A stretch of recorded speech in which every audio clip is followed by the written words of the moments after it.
Monsieur, bienvenue à vous. C'est dans le cadre de votre émission Évaluation que nous sommes aujourd'hui dans ces bureaux. Pour aujourd'hui, on va évaluer quoi?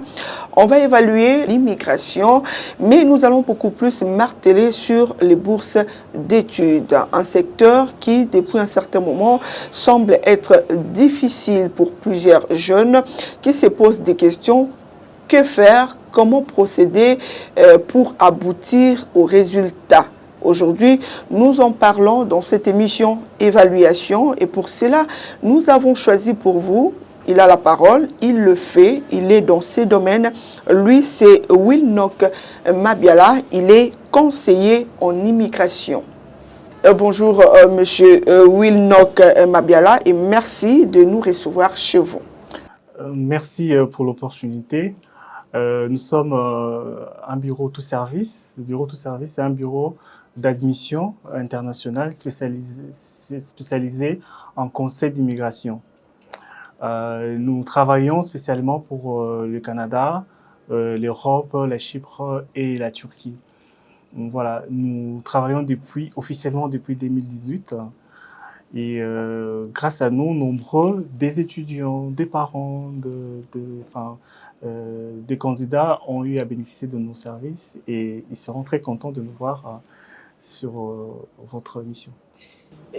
Parlez-nous de l'immigration sur le marché du travail. Comment est-ce que vous procédez? Les familles vous suivent. Vous avez parlé tantôt de parents. Comment est-ce que vous procédez pour une immigration en famille, par exemple? Qu'est-ce qu'il faut au préalable? Comment est-ce que vous procédez? D'accord. Alors déjà, que l'immigration, ça a toujours été, donc c'est pas un phénomène nouveau. L'immigration, ça a toujours été depuis que le monde est monde. Voilà, l'immigration a toujours existé. Alors,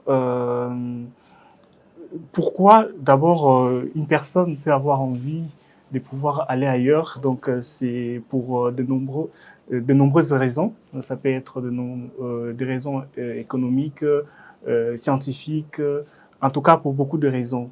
Alors nous conseillons, voilà, nous avons des opportunités et nous conseillons par rapport aux qualifications que présentent les personnes en face de nous. Et nous encourageons vivement des personnes à immigrer dans ce sens-là. Donc, nous faisons une immigration responsable. Voilà. Alors, comment est-ce que nous procédons? Alors, ça peut être par les études. Je prends un exemple qu'un enfant qui veut aller étudier à l'étranger, au Canada par exemple, ses parents peuvent l'accompagner.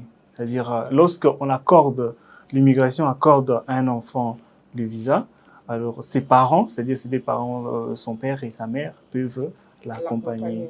Et arriver là-bas, donc ils peuvent changer les statuts qui étaient étudiants en travailleurs qualifiés.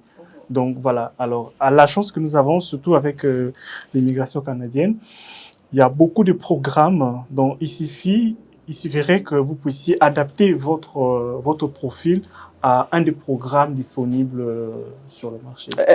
Est-ce qu'on peut aujourd'hui parler des différents bourses? Est-ce qu'il y a différentes bourses ou il n'y a qu'une seule, si on peut le dire ainsi?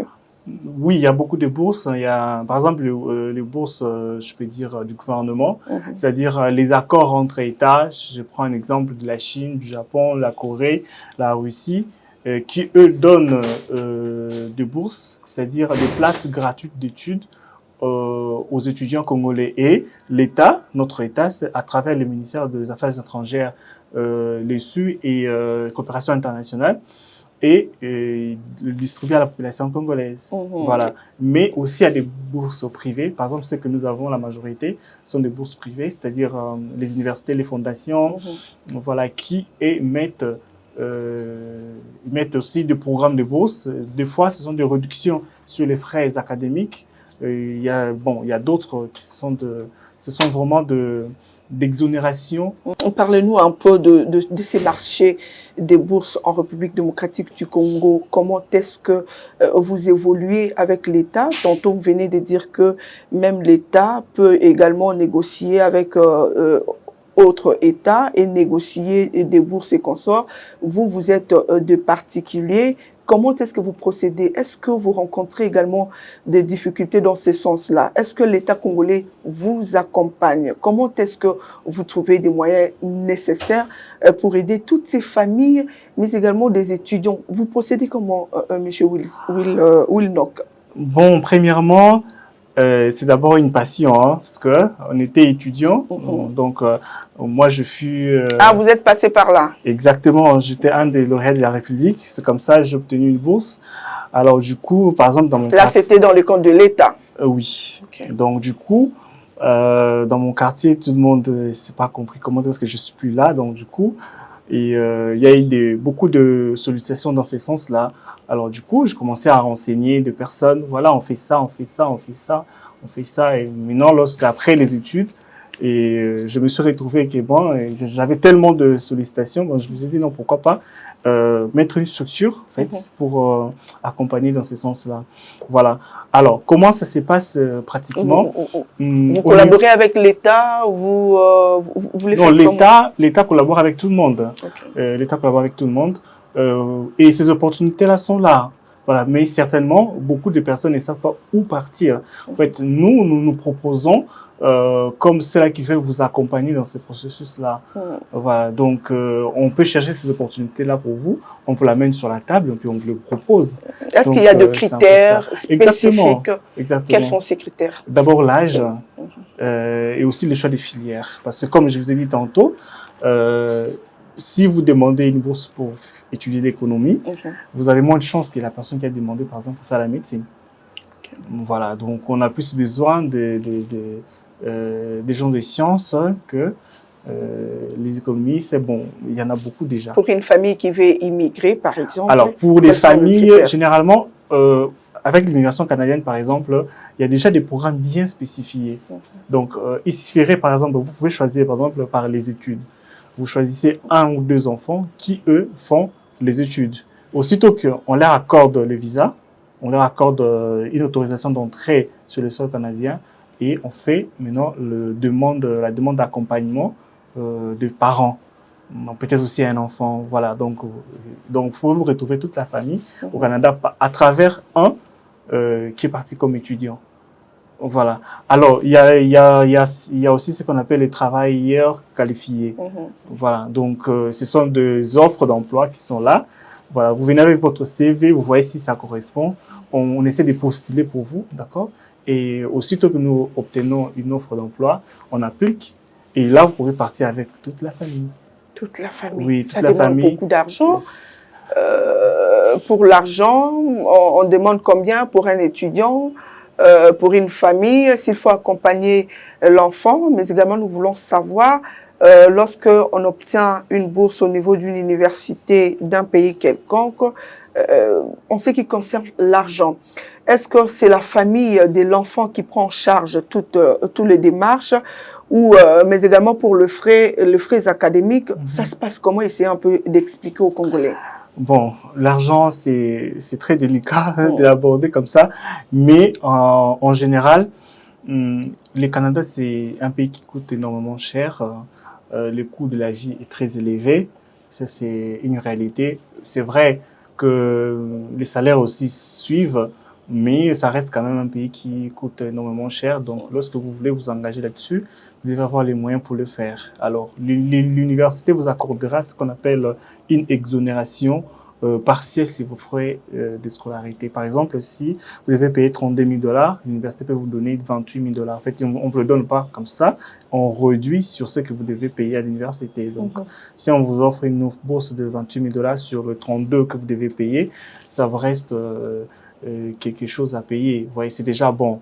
Voilà. Mais entre-temps, vous devez vous payer votre propre billet, les logements, vous devez réserver, tout ça, voilà. Alors, le plus important, c'est d'arriver. Vous allez arriver. Et aussi, l'université, avec son service d'accueil et d'accompagnement ainsi que d'intégration, mettent beaucoup d'énergie là-dessus pour réussir l'intégration. Parce que une personne qui est bien intégrée, c'est avantageux pour le gouvernement qui, lui, cherche de personnes. Surtout, bon, quand on dit on cherche des personnes, on ne cherche pas n'importe qui, on cherche des personnes qualifiées. Vous, votre travail se limite à quel niveau? D'abord, les travails d'information. Ok. D'information, des Chercher les formations. informations exactes. Oui, et aussi des formations parce que d'accompagnement, parce que nous devons vous accompagner dans la composition de dossiers. La formation, ça constitue de C'est-à-dire quoi? quoi? Des fois, il y a des interviews à passer, Ok. donc on doit vous préparer pour ça. Il y a l'accompagnement et on obtient les visas. Bon, on vous trouve une famille d'accueil, c'est-à-dire des personnes qualifiées qui peuvent vous recevoir. Vous accueillir là-bas. Voilà. Et pour ceux-là qui ont des visas visiteurs, par exemple, on leur trouve du travail à partir d'ici. Okay. Dès lors qu'ils arrivent, ils changent le statut et peuvent travailler légalement sans pourtant faire les demandes d'asile. Ok. Vous êtes payé comment? On vous paye comment? Les modalités? Tout comme les avocats, nous avons des honoraires. Ok. Nous avons des honoraires, donc nous fixons nos honoraires par rapport au travail effectué. Et vous devez comprendre que l'immigration, ce sont des dossiers qui prennent énormément de temps. Donc, ce sont des dossiers qui prennent 6 mois, 3 mois, 9 mois, une année.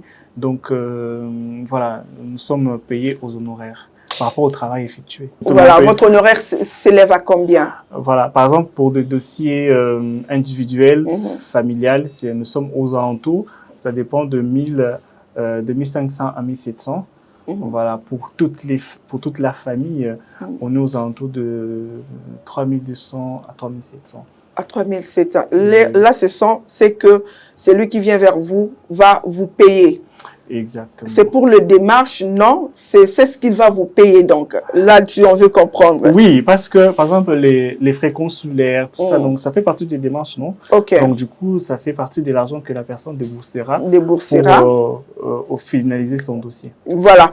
On veut connaître également vos difficultés, connaissant les Congolais. Est-ce que, avant de commencer, par exemple, les démarches, il doit vous leur faites signer un papier où il prend des engagements, ou vous le faites comme ça et puis à la fin, il vous paye. Les modalités de paiement. Merci pour la question. C'est vraiment une question importante. Beaucoup, déjà, ce que nous faisons comme travail, beaucoup les reconnaissent peu. Et ils nous qualifient des ambassades. On n'est pas une ambassade. C'est vrai, on a beaucoup des informations, on a beaucoup de l'expérience, mais l'ambassade reste souveraine. On peut avoir un meilleur dossier, mais l'ambassade aussi peut refuser. Et voilà.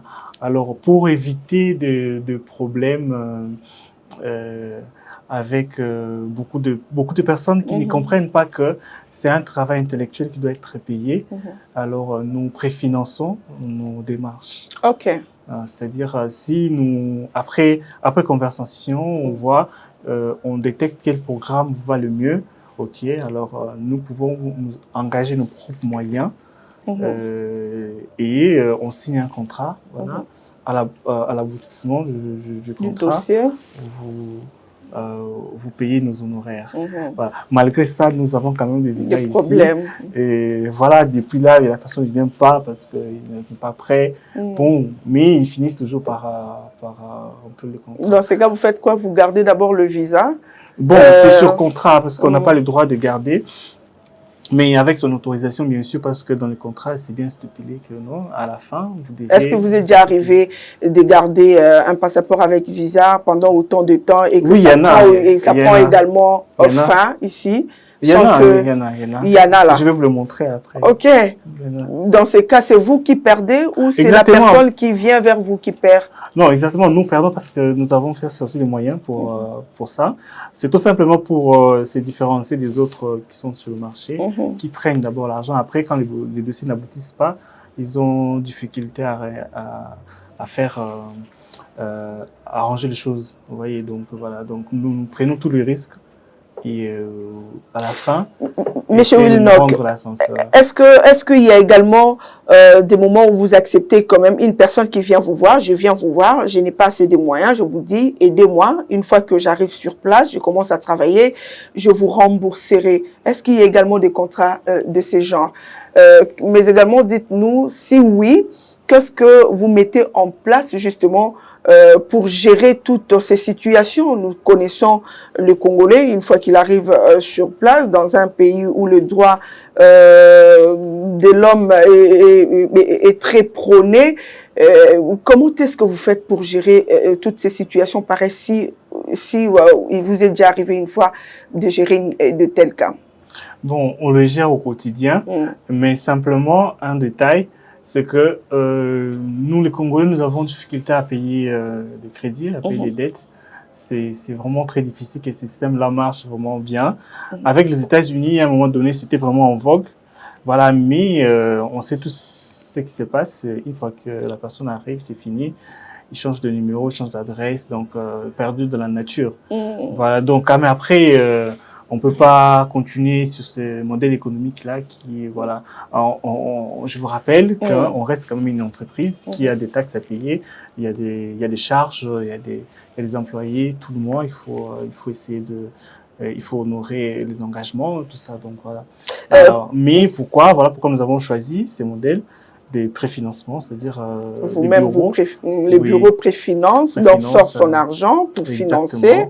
Et à la fin, donc. Mais malgré ça, vous avez toujours des problèmes. Vous avez des passeports avec visa. Jusqu'aujourd'hui, les gens ne viennent pas pour récupérer. C'est ça. Il y a beaucoup, si c'est là qui me suivent. Qui sont venus récupérer. Oui, qui viennent récupérer, c'est là. Donc, on ne sait pas l'exhiber ici, mais je vais vous le montrer à la fin. Il y en a beaucoup. Et pour les élèves, les étudiants, une fois arrivés là-bas, il est vraiment parti pour étudier, mais les parents n'arrivent plus à subventionner le frais académique. Vous faites comment? Est-ce que ça ne vous crée pas de problème entre vous, votre bureau et l'université avec laquelle vous avez travaillé, collaboré? Exactement, c'est une des choses qui nous fait perdre beaucoup de contrats, par exemple avec la Turquie, avec la Chypre, même dernièrement avec la Belgique. Et aujourd'hui, avec le Canada, on commence à avoir des problèmes. Voilà, c'est-à-dire comment ça se passe. Lorsque vous prenez un contrat avec l'université, vous êtes censé recruter des étudiants qui vont aller de A à Z. Alors, une fois que l'étudiant n'y va plus à l'école, tout ça, donc ils reviennent vers vous. Et surtout, s'il abandonne l'école pour aller faire ce qu'on appelle généralement les Ngunda, là, c'est de votre faute. Et des fois, nous avons des pénalités là-dessus. Okay. Voilà. Et même, vous voyez, même à Dubaï, parce qu'à Dubaï, il y a aussi des gens qui fuient. À Dubaï. Oui, exactement. Donc, ça veut dire, voilà, dernièrement, nous venons avoir une pénalité. Vous voyez, les billets de Dubaï, déjà, ça coûte 150, 130. Voilà. Il est resté au-delà de ce que, voilà, une facture de 1500 est venue. Donc, c'est ça la problématique. Et avec cette allure, nous aurons des problèmes à l'avenir parce que l'immigration va commencer encore plus à serrer. À vous serrer. Voilà pourquoi les parents doivent choisir un modèle dès le départ. Et non, moi, je n'ai pas beaucoup de moyens, d'accord, mais je vais y aller pour chercher la vie. Voilà. Donc, déjà, on sait comment orienter les dossiers. On sait comment ne pas prendre des risques avec pour le futur. C'est ça. Donc bientôt là avec l'immigration, parce qu'aujourd'hui c'est comme la tendance qui dit voilà le Canada, mais après je crois 2 ans c'est beaucoup. Ils seront encore très fermes, il y aura beaucoup de refus là-dessus. Apparemment vous avez beaucoup d'argent, vous payez les pénalités ici, les pénalités de l'autre côté. Patati Monchin Budil, dites-nous. Qui est derrière vous? Vous êtes jeune, en vous regardant, on s'est dit, qui est derrière vous? Qui vous subventionne? Non, au Congo, ça n'existe pas. On est voulu avec nos propres moyens. Peut-être ailleurs. Non, on est voulu avec nos propres moyens. Okay. Mais voilà, je vous ai dit qu'on a des contrats avec les universités. Donc, voilà, si on leur envoie des candidats, c'est logique qu'ils puissent... votre pourcentage. Exactement. Voilà, la rétrocommission, si on peut le dire ainsi. C'est que vous organisez une fuite de cerveau.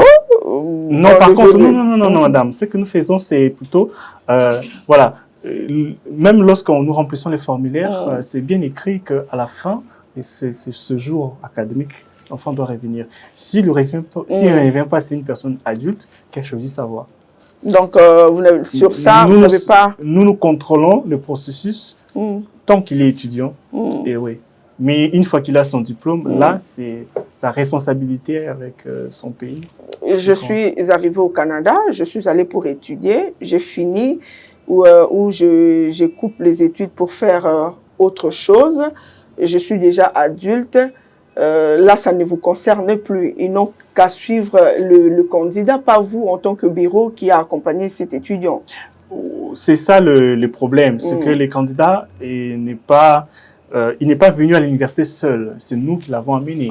Voilà. Donc du coup, nous avons une responsabilité de faire la pression aux parents, de pouvoir mobiliser les moyens pour lui envoyer afin qu'il finisse son cursus. Voilà, c'est ça notre... Si les parents n'ont plus des moyens, vous prenez en charge cet étudiant? En fait, il y a beaucoup d'écarts. Lorsque les parents n'ont plus de moyens, ils ne savent plus payer. Voilà, il y a des procédures. L'université a des subventions, a beaucoup d'exonérations, beaucoup de bourses.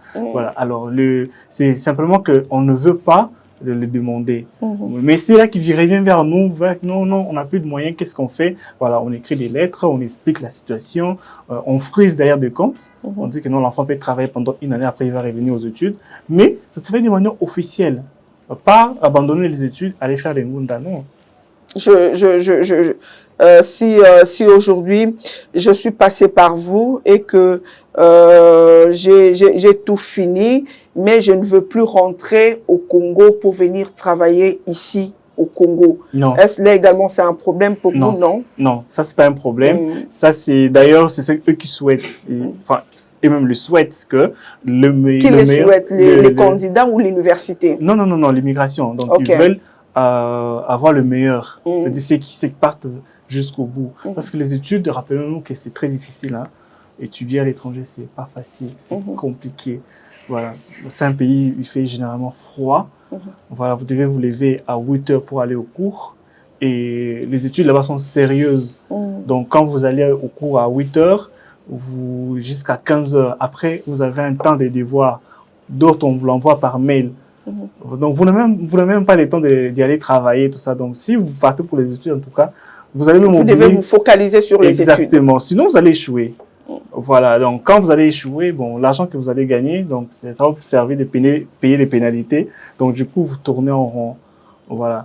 Donc, on raconte également aux jeunes Congolais que à l'étranger, on peut étudier et travailler au même moment. On peut travailler. Par exemple, pour le Canada, on travaille. Mais vous travaillez combien d'heures? Vous avez 48 heures que vous ne pouvez pas dépasser, 40 heures, pardon, par semaine, vous ne pouvez pas les dépasser. Voilà. Et comme étudiant, vous aurez un salaire qui est vraiment minime. Et cela ne vous permettrait pas de payer, par exemple, votre scolarité. Voilà. Et puis, dites-moi, vous étudiez les lundis à vendredi. Vous devez être à l'université généralement de 8 heures à 14 heures. Et après, vous avez des devoirs. Dites-moi, quand est-ce que vous irez étudier? Ça risque vous irez travailler. Alors, on travaille pendant les vacances, tout ça, voilà. Monsieur Wilnock. Mais les parents doivent comprendre que c'est beaucoup de sacrifices, c'est beaucoup d'argent. Mais ils doivent pousser les enfants d'abord aux études. Après, les études, c'est pas beaucoup de temps aussi, c'est 2 ans, 3 ans, 4 ans fini. Et après, on peut faire sa vie. Est-ce qu'aujourd'hui, c'est possible de déposer ces dossiers et des candidatures en simultané sur différents concours des bourses?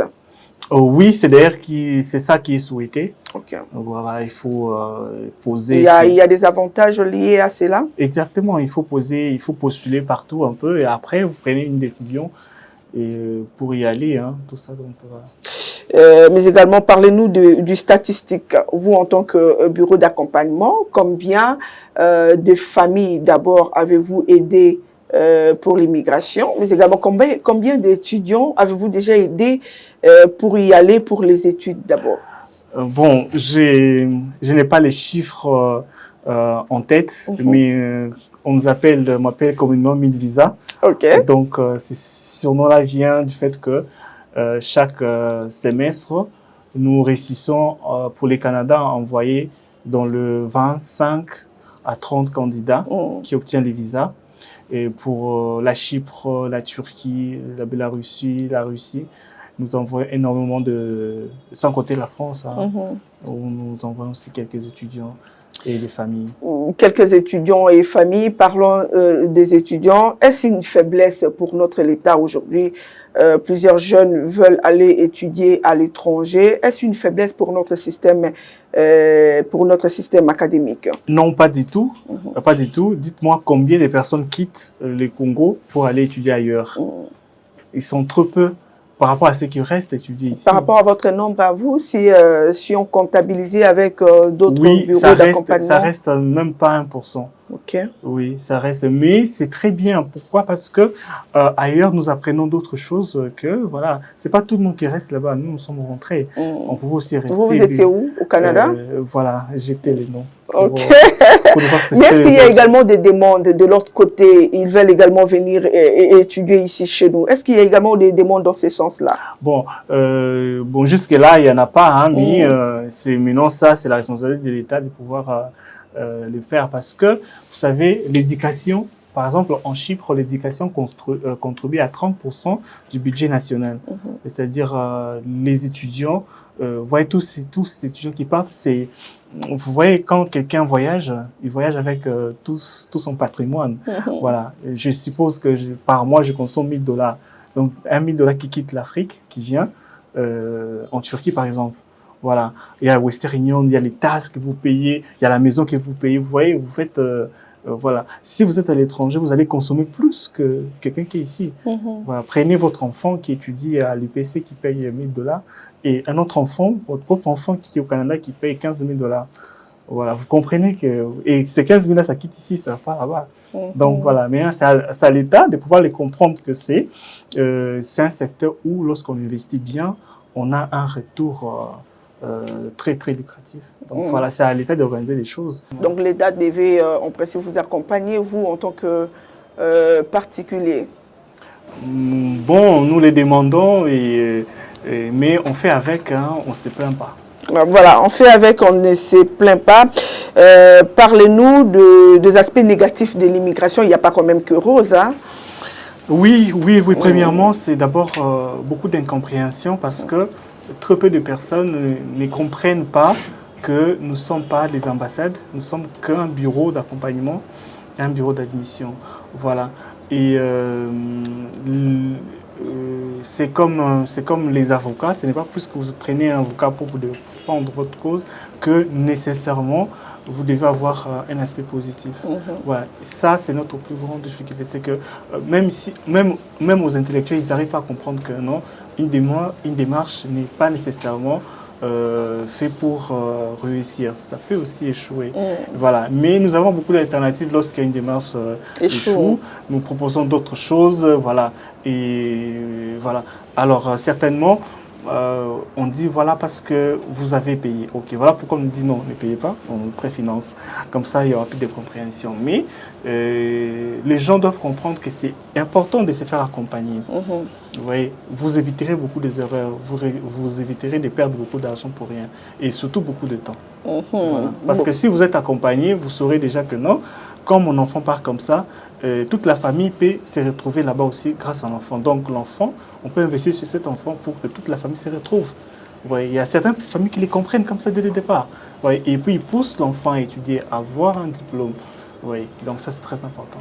Il y a également les avantages, d'ailleurs vous l'aviez dit, si vous allez étudier là-bas, vous ramenez dans votre pays le savoir-faire. Le savoir-faire. Et beaucoup de contacts surtout, c'est très important. C'est très important. Quel est le message que vous pouvez lancer aujourd'hui à ces familles qui désirent également immigrer pour aller parmi le pays dont vous venez de citer avec lesquels vous collaborez? Premièrement, je tiens d'abord à encourager, mais aussi à féliciter tous les parents qui comprennent que l'éducation reste un des meilleurs investissements que les parents peuvent pouvoir faire sur les enfants. Voilà. Donc, quand un enfant est bien instruit, vous avez une retraite assurée. Voilà. Donc, moi, je n'ai pas encore vu quelqu'un échouer avec plusieurs diplômes. Bon, c'est vrai hein, que la réalité de la vie, elle est un peu complexe, mais néanmoins, le savoir ne ment pas. Donc si vous avez bien étudié, vous avez bien fait les choses, vous allez toujours vous retrouver d'une manière ou d'une autre. Ça peut prendre du temps que ça va prendre, mais vous n'allez pas échouer. Donc ça reste le meilleur ascenseur social. Donc je ne vois pas quelqu'un bien instruit et se retrouver, ne pas se retrouver.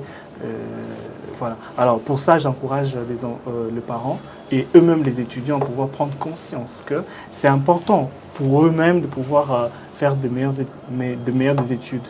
Alors, si c'est possible de les faire ici, alors faites-les avec beaucoup de sérieux, avec beaucoup d'abnégation. Et si vous avez un peu de moyens, alors nous avons des opportunités et nous pouvons vous proposer et qui ne vous coûtera pas les yeux de la tête. Et nous sommes là, disposés à vous accompagner du début jusqu'à la fin. Monsieur Wilnock, si aujourd'hui on vous demandait d'évaluer le système éducatif de là où vous envoyez les amis pour aller étudier et le système éducatif de la République démocratique du Congo, en quels termes ou qu'est-ce que vous diriez? Bon, déjà que nous devons reconnaître notre faiblesse, mais je reconnais aussi qu'il y a beaucoup d'efforts qui sont faits par le gouvernement avec les systèmes, par exemple, des réformes, voilà, mais aussi les changements de programme, parce que nous devons être concrets dans les études. Donc voilà, il ne suffit pas d'étudier beaucoup de matières pour comprendre. Ce n'est pas mauvais, mais un intellectuel, c'est celui aussi qui connaît tout le monde, il peut placer un mot dans tout, mais le monde d'aujourd'hui veut plus des spécialistes. Donc voilà, c'est un peu ça, mais notre gouvernement est en train d'y travailler. Et voilà, là-bas, ils ont compris ça un peu tôt. Un peu tôt. Voilà, et il y a les matériels didactiques pour ça. Donc quand on apprend, il faut des exemples concrets pour vraiment faire asseoir la matière. Donc c'est un peu ça. Donc ici, beaucoup plus de théorie et là, un peu plus de pratique. Voilà, nous sommes arrivés à la fin de cette émission évaluation. Quel serait votre dernier mot par rapport à cette émission? Merci pour l'opportunité encore une fois et je vous encourage de continuer à faire ce genre d'évaluation. C'est très important d'informer, mais aussi à encourager des étudiants. Vous devez comprendre que c'est d'abord votre vie, c'est important, et aux parents de ne pas hésiter sur les moyens. L'argent n'est qu'un chiffre. Voilà. Mais ça demande beaucoup apparemment. Non, quand vous parlez de 32 000, de 15 000. Oui, mais vous comprenez que 32 000 en RDC, ça représente beaucoup d'argent, mais là-bas, c'est normal. C'est par rapport au niveau de la vie de la société. Voilà. Et voilà, comme je dis, c'est un investissement. C'est comme construire une maison. C'est vraiment, si vous construisez une maison, vous allez dépenser 200 000 $, mais ne dites pas dans une année, 2 ans, vous allez récupérer cet argent, même si vous mettez les locataires. Ouais. Mais ça reste un investissement, c'est un garantie, c'est une bonne retraite. Voilà. Pour vous, parents, investissez sur vos enfants, sur l'éducation. Et nous nous sommes donné les devoirs et le travail de vous accompagner en vous présentant les meilleures des opportunités, en vous évitant de faire beaucoup d'erreurs. Et en tout cas, nous prions pour vous. Ça, c'est très important. Nous prions pour les dossiers, afin que nous savons que c'est beaucoup de sacrifices. Alors, ces sacrifices-là doivent trouver résultat. Vous avez combien d'années dans ce travail? Officiellement, depuis 2018. Depuis 2018. Nous évoluons. Nous sommes à Kinshasa. Et nous avons 2 bureaux, ici en bas, à Matadi, et très prochainement à Goma. Très prochainement à Goma. Depuis que vous avez commencé jusqu'à aujourd'hui, si on vous demandait de vous auto-évaluer, qu'est-ce que vous diriez par rapport à votre travail à vous-même? Par rapport au travail, sans fausse modestie, nous avons beaucoup de résultats positifs. Voilà, vous voyez, dans notre domaine, très peu de bureaux restent ouverts aussi longtemps. Donc, si déjà que nous sommes restés, je crois, 5 ans, c'est que nos dossiers aboutissent. Voilà, si ça aboutissait pas, on voulait fermer. Ça, c'est de un. La police veut venir ici, tout arrêter. Voilà. Si nous existons jusqu'à présent, c'est que tous nos dossiers, en tout cas 90%, nous allons dans le bon sens. Et surtout, pour cette année, depuis l'année passée, nous préfinançons les démarches, donc vous n'avez aucune crainte. Donc, vous risquez rien. Nous risquons tout pour vous. Voilà, lui c'est Winnock Mabiala, il est conseiller en immigration, il était l'invité de votre émission Évaluation. On a donc évalué l'immigration en République démocratique du Congo, mais nous avons beaucoup plus martelé sur les bourses d'études. Vous l'avez écouté, il a expliqué en tout cas en long et en large, et nous espérons que vous serez nombreux à venir frapper à sa porte pour demander voilà, son aide. C'en est fini pour aujourd'hui, mesdames et messieurs. Merci à vous de nous avoir suivis. Le rendez-vous est pris pour la semaine prochaine, certainement avec un autre invité. Dans l'entretemps, prenez bien soin de vous. Au revoir.